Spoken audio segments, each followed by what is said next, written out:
حضور نبی کریم علیہ الصلوۃ والسلام کے بارے میں آ کر کسی نے خبر دی کہ فلاں مقام پر ایک شخص ہے، اس کی جا کنی کا وقت قریب ہے، نزا کا وقت قریب ہے، اور اس کی جان نہیں نکل رہی اور اس سے کلمہ بھی ادا نہیں ہو رہا.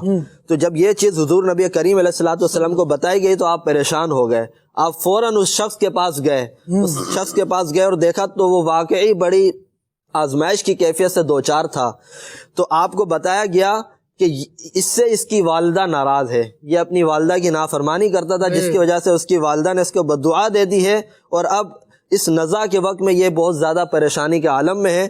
تو آپ نے ان کی والدہ کو بلایا اور ان سے کہا کہ اس کو معاف کر دو، اس نے جو تمہارے نافرمانی کی ہے، تمہارا حق نہیں ادا کیا، تو اس کی وجہ سے اسے معاف کر دو. لیکن والدہ اس اپنے بچے سے اتنا ناراض تھی کہ معاف نہیں کرنا چاہ رہی تھی. تو حضور نبی کریم علیہ الصلوۃ والسلام نے ان کی والدہ سے فرمایا کہ تمہارا کیا خیال ہے اگر ایک بہت بڑی خوفناک آگ لگائی جائے اور پھر حکم دیا جائے کہ تمہارے بیٹے کو اس آگ میں ڈال دیا جائے گا، تو کیا تم اس وقت بھی اسے معاف نہیں کرو گی؟ تو کہا نہیں، اس وقت تو میں اسے ضرور معاف کر دوں گی. تو کہا کہ پھر بات ایسی ہی ہے، تم اسے فوراً معاف کر دو. جب یہ بات ان کی والدہ نے سنی تو پھر انہوں نے اپنے بیٹے کو فوراً دل سے معاف کیا. تو اس کے بعد راحت کے ساتھ اور ایمان کی حالت میں اس شخص کی روح قبض ہوئی. ہم اپنے والدین کے بارے میں غور کر لیں. کہیں ایسا تو ہم نہیں کر رہے کہ ہمارے والدین ہم سے پریشان ہیں، بیزار ہیں، ہم ان کے ایسے نافرمان ہیں.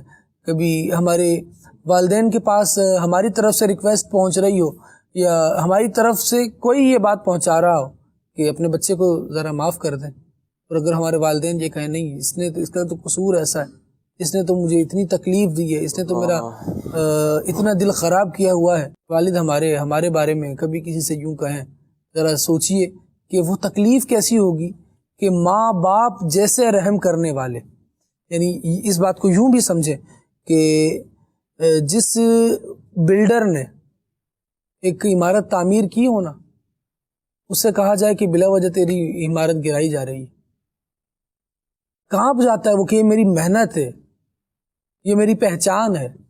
ایک باپ نے چھوٹے سے پودے کو ایک باغبان کی طرح اس کی رکھوالی کی ہوتی ہے، اور وہ بچہ بڑا ہو کر یوں کہے کہ نہیں جی مجھے میرے والدین کی کوئی ضرورت نہیں ہے، والدین ہی اس سے پریشان ہو جائے.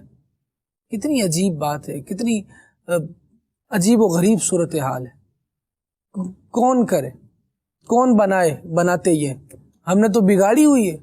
بنانے کے لیے دیکھیں ہمارے نبی صلی اللہ علیہ وسلم کرم فرما رہے ہیں، تو پہلے ہی کیوں نہ کہیں ایسا نہ ہو کہ ہمارے والدین ہمیں معاف نہ کریں اور پھر ہم جھونک دیے جائیں جہنم.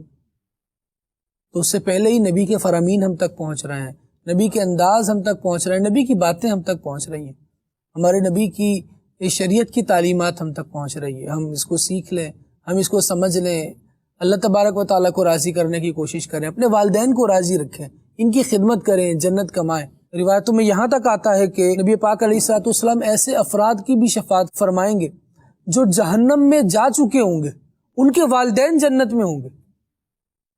اب وہ جہنم سے آزادی انہیں نہیں مل رہی ہوگی، رب العالمین کی بارگاہ میں عرض کریں گے مالک کریم انہیں آزاد فرما، انہیں جہنم سے نکال دے. اللہ رب العالمین ارشاد فرمائے گا اگر ان کے ماں باپ ان کو معاف کرتے ہیں تو نکالا جائے گا. ذرا سوچئے کیسا ایک کٹھن مرحلہ ہے والدین کی نافرمانی کا. اللہ کریم ہمیں اس سے ہمیشہ بچائے، اپنے والدین کا فرما بردار رکھے،